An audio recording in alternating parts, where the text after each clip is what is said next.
नमस्कार दोस्तों, मैं प्रभात तिवारी और एक बार फिर से आप सभी लोगों का बहुत बहुत स्वागत है सार्थक क्लासेस में। आज का हमारा टॉपिक है शिक्षण की विभिन्न आज का हमारा जो टॉपिक है वो इकाई 2 सब टॉपिक 1 से है। और सब टॉपिक 1 हमारा क्या है, जैसा आप लोग जानते हैं कि शिक्षण, इसकी प्रकृति, उद्देश्य, आवश्यकताएं, विधियाँ, मूल्यांकन तथा शिक्षा को प्रभावित करने वाले कारक। तो आपको देखिए थोड़ा सा चूँकि पहला वीडियो मैं क्लियर कर दूं कि इस बार जो मैं नोट्स बना रहा हूँ मैं 2 तरीके से लेके चल रहा हूँ कि जो हमारे प्रीवियस ईयर नोट्स हैं उनको मैं डिस्टर्ब नहीं कर रहा हूँ। नए मैंने नोट्स मतलब रजिस्टर परचेज़ कर लिए।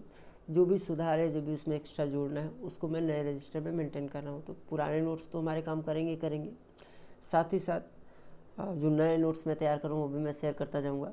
तो आज की वीडियो में जो नए नोट्स हमने आपसे शेयर किए उस पर हम बात करेंगे, और जो ऑलरेडी प्रीवियस ईयर के नोट्स हैं उनको हम लोग अगले वीडियो में जो है बात कर लेंगे। दूसरा तथ्य है कि जो ये पीडीएफ अभी 8 पेजेस की है, इसमें सभी नोट्स को मैं क्लियर नहीं कर पाया हूँ क्योंकि बहुत सारे ऐसे एरिया होते हैं जहाँ पे से क्वेश्चन बन सकते हैं। खासकर मेरा ये प्रयास है कि पिछली बार की जो प्रीवियस ईयर अभी एग्ज़ाम हुआ एडवी 50 का, उसमें से जो हम लोग के नोट्स हैं आप भी चेक कीजिएगा उसको। आईसीटी के जो नोट्स, उनसे बहुत सारे क्वेश्चन एज इट इज थे। तो मैं चाहता हूँ कि आप जो भी टॉपिक हम लोगों के सामने से गुजरे उनमें सही तरीके से काम कर लिया जाए। तो हो सकता है कि एक वीक में हमारा एक टॉपिक ना कवर हो पाए, तो उस कंडीशन में हम थोड़ा ज़्यादा भी समय आपसे ले सकते हैं। क्योंकि देखिए क्या होता है कि जो डेटा कलेक्शन का काम है उसमें बहुत ज़्यादा समय लगता है और काफ़ी मेहनत का काम है। तो अचानक नहीं स्टार्ट हो जाता है। जब भी कोई नोट्स तैयार करना होता है तो कम से कम 2 दिन तो मेरे जो है उस पूरे मैटर को स्टडी करने में लगते हैं कि भाई कहाँ से क्या हमें जो है नोट्स शामिल करने हैं आपके साथ। तो इसमें समय लगता है और लास्ट मोमेंट में फिर नोट्स तैयार होते हैं। तो इसीलिए मैंने आपसे 3 से 4 दिन का समय ले रखा है। दूसरी बात, आपको एक विशेष बात का ध्यान रखना है, वो ये है कि देखिए मैं भी जो नोट्स तैयार करता हूँ कहीं ना कहीं से डेटा कलेक्ट करता हूँ, इन्हें सेकेंडरी सोर्स है। तो हो सकता है ह्यूमन बींग के नाते कि कभी कोई मुझे गलत डेटा मिल जाए या मेरी नज़र ना पड़ जाए। तो आप सभी लोगों से विशेष मेरा अनुरोध है कि अगर इस तरह कोई कमी आपको नज़र आती है तो प्लीज़ आप हमें अवगत ज़रूर करा दीजिएगा। देखिए वीडियो में तो करेक्शन हो पाना पॉसिबल नहीं होगा एक बार अपलोड हो जाने के बाद, लेकिन जो नोट्स हैं उसमें करेक्शन अभी पॉसिबल है। तो ये इसका बेनिफिट ये होगा कि जब हम सारी यूनिट कवर कर लेंगे तो लास्ट में जब हम आपको कंबाइंड रूप से पूरा नोट्स प्रोवाइड करेंगे तो उसमें फैक्ट्स में कहीं भी गलती होने की संभावना बहुत कम रह जाएगी। तो चलिए स्टार्ट कर लेते हैं। शिक्षण की विभिन्न परिभाषाएं हम लोग सबसे पहले देखेंगे। देखिए अलग अलग विद्वानों ने शिक्षण पर अलग अलग अपनी परिभाषाएं दी हैं। अब वैसे शिक्षण क्या है इससे तो आप सभी लोग अवगत हैं। तो जो परिभाषा है उनको हम देख लेते हैं, जो फेमस परिभाषा है। वैसे तो बहुत सारी परिभाषाएं, लेकिन कुछ ही परिभाषाओं को हम शामिल करेंगे। और यहाँ से क्वेश्चन बन सकता है सिंपल इस तरीके से कि जो है कि B.F. स्किनर की शिक्षण की परिभाषा क्या है, या अन्य किसी विद्वान की परिभाषा के विषय में पूछ लिया जाए। तो पहली परिभाषा है शिक्षण पुनर्वलन की आकस्मिकताओं का क्रम है। तो ये परिभाषा दी थी B.F. स्किनर ने। अगली परिभाषा है शिक्षण के 3 बिंदु शिक्षक, छात्र और पाठ्यवस्तुएं, जिनके मध्य संबंध स्थापित करना ही शिक्षण कहलाता है। यह संबंध छात्रों की शक्तियों के विकास में सहायता प्रदान करता है। तो ये परिभाषा दी थी रायबर्ड ने। बिल्कुल हम लोग परिचित भी हैं कि जो शिक्षण है उसके लिए 3 का होना बहुत ज़रूरी है। पहला कि शिक्षक, दूसरा मतलब सिखाने वाला, शिक्षा देने वाला, दूसरा शिक्षा ग्रहण करने वाला, और तीसरा जिस माध्यम से और जिस पाठ्यक्रम के माध्यम से हम शिक्षा दे रहे हैं। तो 3 बिंदु हो जाते हैं, शिक्षक, छात्र और पाठ्यवस्तु। अब इनको आप चर भी कह सकते हैं।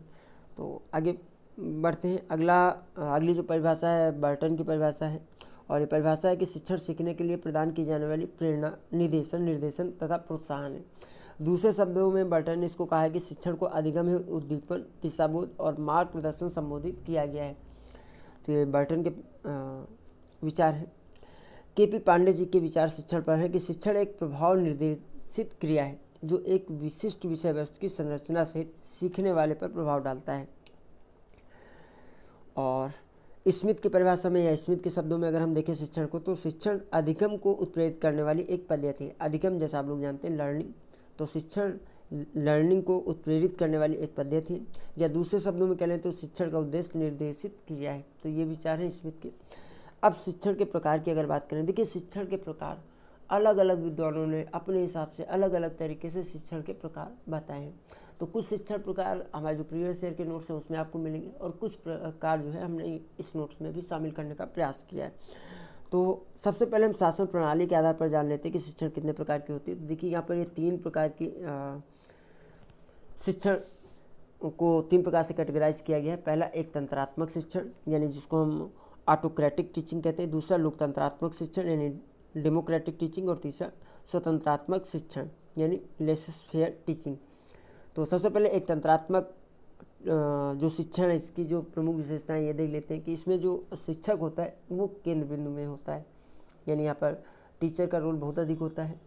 छात्रों का स्थान गौण होता है, यानी छात्रों पर उतना ध्यान नहीं दिया जाता है, यानी आप ये समझ लीजिए जो भी करता धरता है वो सारा शिक्षक है, शिक्षक ही पढ़ाएगा, शिक्षक ही निर्देश देगा, तो शिक्षक के अकॉर्डिंग ही छात्र को यहाँ पर पार्टिसिपेट करना है। और शासन की विचारधारा को इसमें वरीयता दी जाती है। एक शिक्षक के आदेशों का पालन करने के लिए जो छात्र होता है वो बाध्य होता है। इसी तरीके से अगर लोकतंत्रात्मक शिक्षण या डेमोक्रेटिक टीचिंग की बात करें तो ये छात्र सहभागी शिक्षा व्यवस्था है, यानी पर यहाँ पर अगर हम कहें छात्रों का सहयोग भी यहाँ पे जरूरी है। सहभागी शब्द है, सहभागी शब्द का मतलब ही आप अनुमान लगा सकते हैं कि दोनों लोगों का सहयोग यहाँ पे जरूरी है। इस तरीके से शिक्षक और छात्र दोनों केंद्र बिंदु में होंगे लोकतंत्रात्मक शिक्षण में। अगर यहाँ पर शिक्षक की भूमिका की बात करें तो यहाँ पर शिक्षक की भूमिका पथ प्रदर्शक और निर्देशक के रूप में होती है, और शिक्षक और छात्र एक दूसरे के विचारों का सम्मान भी करते हैं। तो ये कुछ पॉइंट थे लोकतंत्रात्मक शिक्षक के। और तीसरा स्वतंत्रात्मक शिक्षण, जिसको हम लोग मुक्तात्मक शिक्षण पद्धति के नाम से भी जानते हैं। ये एक प्रकार से नवीन शिक्षण पद्धति पर आधारित होती है। यहाँ पर यानी जो स्वतंत्रात्मक शिक्षण, इसमें छात्र दबाव और बाधा मुक्त होकर सीखने में सक्षम होते हैं, और छात्रों में इसके द्वारा रचनात्मक प्रवृत्ति में जो रचनात्मक प्रकृति होती है छात्रों की उसमें वृद्धि होती है। शिक्षक और छात्रों के मध्य मित्रवत व्यवहार देखने को मिलता है स्वतंत्रात्मक शिक्षण में। तो ये शिक्षा के प्रकार के अंतर्गत शासन प्रणाली के आधार पर 3 प्रकार की शिक्षा की पद्धति, एक तंत्रात्मक शिक्षण, दूसरा लोकतंत्रात्मक शिक्षण और तीसरा स्वतंत्रात्मक शिक्षण। और दूसरे नंबर पर हम बात करेंगे उद्देश्यों के आधार पर शिक्षण के प्रकार। तो देखिए इसको पढ़ने से पहले आप ये समझ लीजिए कि ये जो पूरा वर्गीकरण है ये आधारित है ब्लूम का जो शैक्षणिक उद्देश्य का वर्गीकरण था। उन्होंने शैक्षणिक उद्देश्य बताए थे, और ब्लूम जो थे ये शिकागो विश्वविद्यालय संबंधित थे। 1956 में ब्लूम द्वारा ज्ञानात्मक पक्ष का वर्गीकरण किया गया था कि जो ज्ञानात्मक पक्ष है शिक्षा का वो क्या होना चाहिए। 1964 में ब्लूम ने जो है मसीहा और करथवाल के साथ मिलकर भावात्मक पक्ष का वर्गीकरण किया था, और 1969 में E.J. सिम्पल द्वारा जो है क्रियात्मक पक्ष का वर्गीकरण किया था। और उन्हीं पक्ष के जो उद्देश्य थे उसको ध्यान में रखकर उद्देश्यों के आधार पर जो है शिक्षा का वर्गीकरण किया गया। तो पहला है भावात्मक शिक्षण, दूसरा है ज्ञानात्मक शिक्षण और तीसरा मनोगत्यात्मक शिक्षण यानी अफेक्टिव टीचिंग, कॉग्निटिव टीचिंग और साइकोमोटर टीचिंग। ये 3 हो गए। तो सबसे पहले भावात्मक शिक्षण यानी अफेक्टिव टीचिंग पे हम देख लेते हैं। तो देखिए यहाँ पर ब्लूम ने, देखिए आपको बिल्कुल ये स्पष्ट कर लीजिए कि जो तीनों हैं इसमें जो ब्लूम थे ना उन्होंने तीनों को जो है 6 उपवर्गों में डिवाइड किया था। जो इनके उद्देश्य थे उसको ध्यान में रख कर ये शिक्षा दी जाती है। तो जो शिक्षण का तरीका होता है उसमें उद्देश्यों को ध्यान में रखा जाता है। तो ये क्या थे जो उपवर्ग, इनको देख लेते हैं। तो सबसे पहले अगर भावात्मक पक्ष की बात कर लें तो पहला है आग्रहण करना यानी रिसीविंग, दूसरा अनुक्रिया यानी रिस्पॉन्स, तीसरा अनुमूल्यन वैल्यूइंग, प्रत्ययीकरण, और उसके बाद व्यवस्था, और अंत में था मूल्य समूह का विशेषीकरण। भावात्मक शिक्षण में उन उद्देश्यों पर ध्यान दिया जाता है जो छात्रों की रुचि, मूल्य, अभिवृत्ति आदि में व्यवहारगत परिवर्तन लाने का प्रयास करते हैं। इसी तरीके से अगर हम बात कर लें ज्ञानात्मक शिक्षण की, तो यहाँ पर भी इसके जो उपवर्ग हैं कौन कौन से, अगर इनको समझ लेंगे तो शिक्षण की प्रकृति भी हमें समझ में आ जाएगी। ज्ञान यानी नॉलेज, दूसरा बोध, तीसरा प्रयोग, चौथा विश्लेषण यानी एनालिसिस, पांचवा संश्लेषण यानी सिंथेसिस, और छठा मूल्यांकन इवेल्युएशन। और अंत में मनोगत्यात्मक शिक्षण या जिसको हम क्रियात्मक शिक्षण भी कहते हैं। इसको ब्लूम ने तो 6 भागों में डिवाइड किया था, लेकिन E.J. सिम्पसन ने जो है इसको 5 प्रमुख उपवर्गों में डिवाइड किया था। और ये कौन है कि प्रत्यक्षीकरण इसमें होना चाहिए, विन्यास होना चाहिए यानी सेट, निर्दिष्ट अनुक्रिया होना चाहिए यानी गाइडेड रिस्पॉन्स होना चाहिए, और मैकेनिज्म होना चाहिए यानी कार्यविधि, जटिल बाह्य अनुक्रिया होनी चाहिए यानी कॉम्प्लेक्स ओवर्ट रिस्पॉन्स। तो ये इस तरीके से हमने उद्देश्यों के आधार पर देख लिया 3 प्रकार की शिक्षण पद्धति, भावात्मक शिक्षण, ज्ञानात्मक शिक्षण और मनोगत्यात्मक या क्रियात्मक शिक्षण। अगला प्रकार हम देखेंगे शैक्षिक व्यवस्था के अनुसार शिक्षण के प्रकार। तो यहाँ पर 3 तरीके की शिक्षा यहाँ पर भी डिवाइड किया गया है शिक्षण को 3 तरीके से। औपचारिक शिक्षण यानी फॉर्मल टीचिंग, दूसरा अनौपचारिक शिक्षण यानी नॉन फॉर्मल टीचिंग, और तीसरा निश्चारिक या निरौपचारिक शिक्षण यानी इनफॉर्मल टीचिंग। तो सबसे ज़्यादा जो कन्फ्यूजन यहाँ पर होता है नॉन फॉर्मल और इनफॉर्मल टीचिंग में होता है। ठीक है। तो औपचारिक शिक्षण क्या होता है, देखिए ये क्या होता है, काफ़ी क्रमबद्ध होता है। इसको पहले आप समझ लीजिए, इसको आप कह सकते हैं कि विद्यालय शिक्षा जिसको कहते हैं वो औपचारिक शिक्षण के अंतर्गत आती है। विद्यालय शिक्षा से आप सभी लोग परिचित हैं कि ये क्रमबद्ध होती है, तर्कपरक होती है, नियोजित होती है, उद्देश्यपूर्ण होती है और निश्चयपूर्वक होती है। अर्थात हम कह लें कि ये शिक्षा जो है काफ़ी विधिवत और व्यवस्थित होती है, जिसके कारण इस शिक्षा को सबके द्वारा नहीं प्राप्त किया जा सकता है। आपको नियम से चलना होगा, आपको क्लास वाइज क्लास एडमिशन लेना होगा, आप परीक्षा देंगे, परीक्षा की वैल्यू, उसके बाद आपको सर्टिफिकेट मिलेगा, फिर आप अगली कक्षा में एडमिशन लेंगे। तो बहुत सारे रूल एंड रेगुलेशन हमको देखने को मिलते हैं औपचारिक शिक्षण में, और आज तक हम लोग जहाँ पे पहुँचे वो शायद औपचारिक शिक्षण का ही रिजल्ट है। ठीक है। दूसरा अनौपचारिक शिक्षण यानी नॉन फॉर्मल टीचिंग की अगर बात कर लें तो ये जीवन पर्यंत चलने वाली शिक्षा है। इसका उद्देश्य आप मान लीजिए कि जब चाहो, जहाँ चाहो, जैसे चाहो आप सीख सकते हैं। ऐसे व्यक्तियों की शिक्षा पर इसमें जोर दिया जाता है जिन्होंने पहले से शिक्षा त्याग दी है। व्यवहारिक शिक्षा एक तरीके से शिक्षा संस्थान से बंधन मुक्त है। जनरली अगर हम देखें जन्म से लेकर मृत्यु तक कहीं से भी किसी से भी अगर हम सीखते हैं तो वो अनौपचारिक शिक्षा के अंतर्गत आती है। अर्थात इस तरह का शिक्षण हमें जो है कहीं से भी प्राप्त हो सकता है। वो हमारा परिवार हो सकता है, कोई भी वस्तु हो सकती है जहाँ से हम सीख रहे हैं, कोई भी व्यक्ति हो सकता है। तो बिल्कुल बंधन मुक्त है, उम्र की कोई बाधा नहीं। जन्म से लेकर मृत्यु तक जो भी हम सीखते हैं या जिससे भी हम शिक्षण प्राप्त करते हैं वो सारी अनौपचारिक शिक्षण या नॉन फॉर्मल टीचिंग के अंतर्गत आ जाते हैं। और तीसरा जो प्रकार है इनफॉर्मल टीचिंग, अगर एक शब्द में इसको डिफाइन करना चाहें तो जैसा आप जानते हैं कि दूरस्थ शिक्षा का आप लोगों ने नाम सुना होगा, तो वो इनफॉर्मल टीचिंग के अंतर्गत आता है। इनफॉर्मल टीचिंग सरल होती है, लचीली होती है, इसमें भी उम्र का कोई बंधन नहीं है। ठीक है। सिर्फ इसकी एक लिमिटेशन की अगर बात करें जो हमारी इनफॉर्मल टीचिंग है, तो ये कहते हैं कि काफ़ी ज्ञानात्मक विकास तो छात्र का करती है, जबकि भावात्मक और क्रियात्मक पक्ष पर इसका ज़्यादा ध्यान नहीं रहता, क्योंकि डिस्टेंस मोड से एजुकेशन है, तो इसलिए कुछ इसके नेगेटिव पॉइंट भी हैं। तो थोड़ा सा अगर हम लोग जितने भी शिक्षण के प्रकार हैं उनको ध्यान में रखें तो हो सकता है अगर यहाँ से कोई कॉमन क्वेश्चन बनता भी है तो कॉमन सेंस के द्वारा उसका जवाब आसानी से दिया जा सकता है। इस तरह अगर शैक्षणिक क्रियाओं के आधार पर शिक्षण के प्रकार की बात करें तो ये 3 तरीके की हो जाएगी। पहला कि प्रस्तुतिकरण, आप किसी टॉपिक को जाके प्रस्तुत कर दें बोर्ड पे सही तरीके। दूसरा प्रदर्शन, दिखा करके कोई चीज़ आप समझाने की कोशिश करें, ठीक है, डेमोन्स्ट्रेशन उसका कर दें। और तीसरा कार्य करना, एक्शन करके, खुद करके आप सीखें यहाँ पर। तो ये 3 तरीके से जो है शैक्षणिक क्रियाओं के आधार हो सकते हैं, शैक्षणिक क्रियाओं के आधार पर शिक्षण के प्रकार हो सकते हैं, प्रस्तुतिकरण, प्रदर्शन और कार्य एक्शन। इसके बाद शिक्षण स्वरूप के आधार पर अगर शिक्षण के प्रकार की हम बात करें तो यहाँ पर देखिए पहला तो वर्णनात्मक शिक्षण है यानी डिस्क्रिप्टिव टीचिंग, दूसरा निदानात्मक शिक्षण है यानी डायग्नोस्टिक टीचिंग, और तीसरा उपचारात्मक शिक्षण है यानी रेमेडियल टीचिंग। नाम से ही काफ़ी क्लियर है कि अगर वर्णनात्मक शिक्षण की बात करें तो इसमें क्या होता है, जो शिक्षक होता है वो किसी टॉपिक को लेता है और उसके एक एक पॉइंट को बहुत डीप जाके डिस्क्राइब करके समझाता है, वो आगे बढ़ता है। उसका दूसरा जो टाइप आता है निदानात्मक शिक्षण, ये इसका देखिए उद्देश्य ये होता है कि डायग्नोसिस करना है कि जो भी हमने आपको पढ़ाया वीकनेस आपकी कहाँ है, पहले उसको जाना जाए। तो स्वाभाविक उसके लिए आप क्वेश्चन पूछेंगे, कोई परीक्षा ले सकते हैं, छोटा सा टेस्ट ले सकते हैं। तो इस तरह की एक्टिविटी के द्वारा जो शिक्षण दी जाएगी वो निदानात्मक शिक्षण होगी। और इसके बाद जो तीसरा प्रकार आता है उपचारात्मक शिक्षण का, सपोज दैट आपको कुछ पढ़ाया गया, उसके बाद आपको थोड़ा सा टेस्ट ले लिया गया, क्वेश्चन कर लिया गया, तो वहाँ से हमें ये पता चल गया कि कौन सा आपका पॉइंट वीक है। सपोज दैट, एक उदाहरण के तौर पर, सपोज दैट आपको आप लोगों ने कक्षा 6, 7, 8 में फैक्टर्स गुणनखंड पढ़े होंगे, तो कुछ छात्र बहुत अच्छे से उसको सॉल्व कर लेते थे, कुछ छात्र सही से सॉल्व नहीं कर पाते थे। तो जनरल टेस्ट होता था, टीचर बार बार उसको समझाते थे, फिर कमी निकालने की कोशिश करते थे कि आगे भाई अब किन छात्रों को इस फैक्टर को सीखने में दिक्कत आ रही है। तो उपचारात्मक शिक्षण में क्या होता था कि ऐसे छात्रों को अगर हमें पता चल जाए कि इनकी ये कमी है इस पॉइंट की, या ये चैप्टर सही समझ नहीं आ रहा, तो उनके लिए अलग से क्लास अरेंज कर ली गई और उनके शिक्षक जो छात्र हैं उनके स्तर में जाके समझ के कि आखिर समस्या कहाँ आ रही है या जो ज्ञान के स्तर वो कहाँ पर है, उस हिसाब से अलग से क्लासेस दे दी जाए। तो इसको हम लोग कहेंगे रेमेडियल टीचिंग। यानी रेमेडियल टीचिंग स्पेशली तब दी जाती है जब एक बार ये पता चल जाए कि छात्र जो है पर्टिकुलर किस टॉपिक पर वीक है, ठीक है, तो उसको उस कमी को दूर करने के लिए रेमेडियल टीचिंग का प्रयोग किया जा सकता है। आगे बढ़ते हैं, कुछ तथ्य। उपचारात्मक शिक्षण मूलतः एक उत्तम शिक्षण विधि है जो छात्रों को अपने मानसिक स्तर के अनुरूप प्रगति करने का अवसर देती है। यह उसे प्रेरणा की आंतरिक विधियों के द्वारा उसकी क्षमता के अनुसार उच्च मापदंड तक पहुंचाती है। यह कठिनाइयों के सतर्कतापूर्ण निदान पर आधारित और छात्रों की आवश्यकताओं और रुचियों के अनुकूल होती है।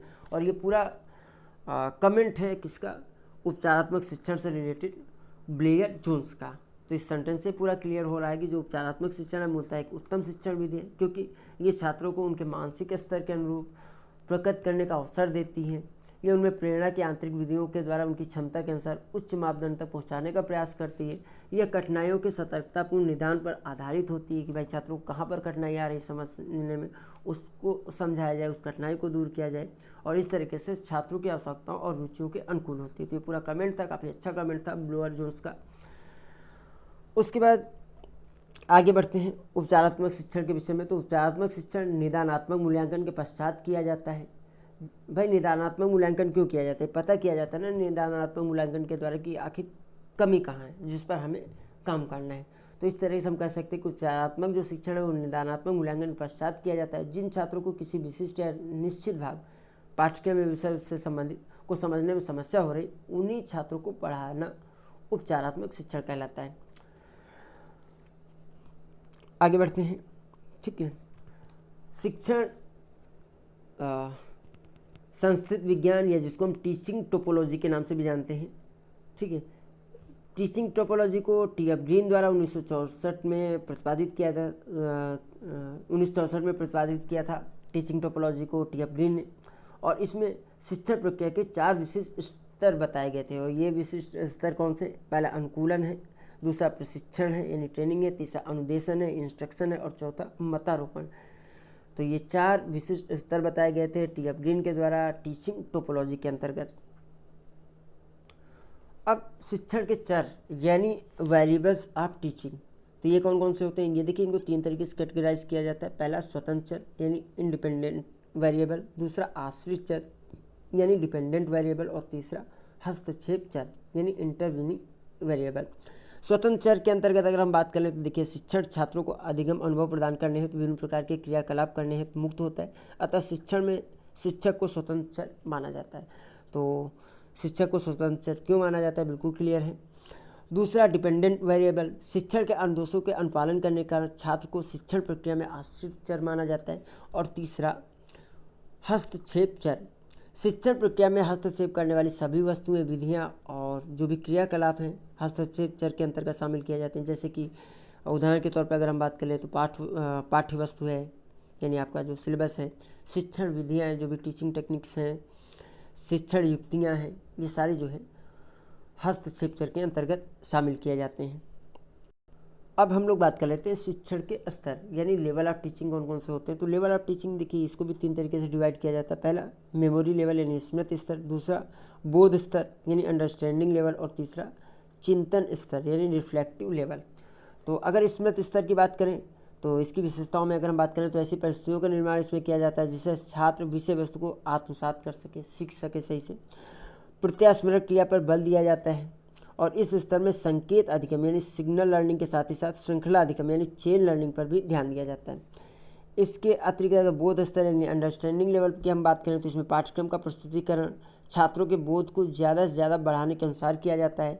इसमें इस शिक्षण का उद्देश्य केंद्रीय होता है, यह शिक्षण जो है उद्देश्य केंद्रीय होता है अगर हम कह लें, यानी इसका जो ऑब्जेक्टिव है पहले से बिल्कुल ध्यान में रखा जाता है। तीसरा छात्रों की सहभागिता में निरंतरता बनी रहती है। तीसरा चिंतन स्तर है, इसमें चिंतन स्तर पर शिक्षण समस्या केंद्रित होता है। तो ये 3 स्तर पर शिक्षण के स्तर हैं, 3 प्रकार से, स्मृति स्तर, बोध स्तर और चिंतन स्तर। चूँकि जब हम लोग बात कर रहे हैं शिक्षण की तो हम देख लेते हैं कि एक उत्तम शिक्षण की क्या क्या विशेषताएं होनी चाहिए। वैसे तो बहुत सारी विशेषताएं हो सकती हैं, लेकिन जो प्रमुख विशेषताएं हैं उनको हम लोग यहाँ पर देखेंगे। तो पहला उत्तम शिक्षण सहानुभूति मूलक के साथ ही दयापूर्ण भी होता है। उत्तम शिक्षण में अधिगम संबंधित कौशल पर्याप्त रूप से उपस्थित होते हैं। अधिगम मीन्स लर्निंग। उत्तम शिक्षण उपचारात्मक होता है। उत्तम शिक्षण प्रेरणादायक होता है। उत्तम शिक्षण छात्रों को बंधन मुक्त करता है। उत्तम शिक्षण में सहयोग की भावना होती है। उत्तम शिक्षण प्रगतिशील होता है। उत्तम शिक्षण आदेशात्मक न होकर निर्देशात्मक होता है। उत्तम शिक्षण प्रभावशाली नियोजन पर आधारित होता है। उत्तम शिक्षण निदानात्मक भी होता है। उत्तम शिक्षण में शिक्षक का कक्षा में व्यवहार प्रत्यक्ष की तुलना में अप्रत्यक्ष अधिक होता है। उत्तम शिक्षण कठिनाइयों का निदान करता है। उत्तम शिक्षण में शिक्षक द्वारा छात्रों के पूर्ण अनुभव को ध्यान में रखा जाता है। जो पूर्व के अनुभव हैं छात्रों को उनको ध्यान में रख के शिक्षा दी जाती है उत्तम शिक्षण। और उत्तम शिक्षण में वर्तमान के साथ ही साथ भविष्य की आवश्यकताओं का भी ध्यान रखा जाता है। तो ये आज का दोस्तों टॉपिक था। देखिए, इसको जो भी पूरा वीडियो है इसको आप एक बार रिवाइज ज़रूर कर लीजिएगा। ये चलिए मैं ही जल्दी से इसको रिवीजन कर देता हूँ, क्योंकि देखिए जो भी आप चीज़ें एक बार पढ़ते हैं अगर उसको तुरंत रिवीजन कर लिया जाए तो वो ज़्यादा मजबूती के साथ हमारे मस्तिष्क पटल पर स्थान बना पाती हैं और ज़्यादा आसानी से समझ में आ जाती हैं। तो शिक्षण की विभिन्न परिभाषाओं की अगर बात करें तो पहली परिभाषा है शिक्षण पुनर्वर्णन की आकस्मिकताओं का क्रम है। B.F. स्किनर ने ऐसा कहा है। शिक्षण के 3 बिंदु शिक्षक, छात्र और पाठ्य वस्तु हैं जिनके मध्य संबंध स्थापित करना ही शिक्षण कहलाता है। यह संबंध छात्रों की शक्तियों के विकास में सहायता प्रदान करता है। रायबर्न ने ऐसा कहा था। शिक्षण सीखने के लिए प्रदान की जाने वाली प्रेरणा, निर्देशन और प्रोत्साहन है, बर्टन ने कहा था। बर्टन द्वारा शिक्षण को अधिगम हेतु उद्दीपन, दिशाबोध एवं मार्ग प्रदर्शन संबोधित किया गया है। शिक्षण एक प्रभाव निर्देशित क्रिया है जो एक विशिष्ट विषय वस्तु की संरचना सहित सीखने वाले पर प्रभाव डालता है। के.पी. पांडे के अनुसार शिक्षण अधिगम को उत्प्रेरित करने वाली एक पद्धति है। यह शिक्षण का उद्देश्य निर्देशित क्रिया है। स्मिथ का कथन है। शिक्षण के प्रकार की अगर बात करें तो पहला प्रकार शासन प्रणाली के आधार पर 3 तरीके से, एक तंत्रात्मक शिक्षण, लोकतंत्रात्मक शिक्षण और स्वतंत्रात्मक शिक्षण। एक तंत्रात्मक शिक्षण, इसमें केंद्र बिंदु में शिक्षक होता है, छात्रों का स्थान गौण होता है, शासन की विचारधारा को वरीयता दी जाती है और छात्र शिक्षक के आदेशों का पालन करने के लिए बाध्य होता है। लोकतंत्रात्मक शिक्षण की अगर बात करें तो छात्र सहभागी शिक्षा व्यवस्था ही है। शिक्षक और छात्र दोनों केंद्र बिंदु में होते हैं। शिक्षक की भूमिका पथ प्रदर्शक और निर्देशक के रूप में होती है। शिक्षक और छात्र एक दूसरे के विचारों का सम्मान करते हैं। स्वतंत्रात्मक शिक्षण, ये मुक्तात्मक शिक्षण पद्धति के नाम से भी इसको हम जानते हैं। नवीन शिक्षण पद्धति पर आधारित होती है। छात्र दबाव और बाधा मुक्त होकर सीखने में सक्षम होते हैं। स्वतंत्रात्मक शिक्षण में छात्रों की रचनात्मक प्रकृति में वृद्धि होती है और शिक्षक एवं छात्रों के मध्य मित्रवत व्यवहार देखने को मिलता है। उद्देश्यों के आधार पर अगर हम बात कर लें शिक्षण के प्रकार तो पहला भावात्मक शिक्षण, दूसरा ज्ञानात्मक शिक्षण और तीसरा मनोगत्यात्मक शिक्षण या क्रियात्मक शिक्षण। भावात्मक शिक्षण के 6 उपवर्ग हैं जिस पर भावात्मक शिक्षण में ध्यान दिया जाता है। पहला आग्रहण करना, अनुक्रिया, अनुमूल्यन, प्रत्ययीकरण, व्यवस्था, मूल्य समूह का विशेषीकरण। और भावात्मक शिक्षण में उन उद्देश्यों पर ध्यान दिया जाता है जो छात्रों की रुचि, मूल्य, अभिव्यक्ति आदि में व्यवहारगत परिवर्तन लाने का प्रयास करते हैं। इसी तरीके से ज्ञानात्मक शिक्षण को भी 6 उपवर्ग में डिवाइड किया गया है। ठीक है, ज्ञान, बोध, प्रयोग, विश्लेषण, संश्लेषण और मूल्यांकन। जबकि क्रियात्मक शिक्षण की अगर हम बात कर लें तो यहाँ पर E.J.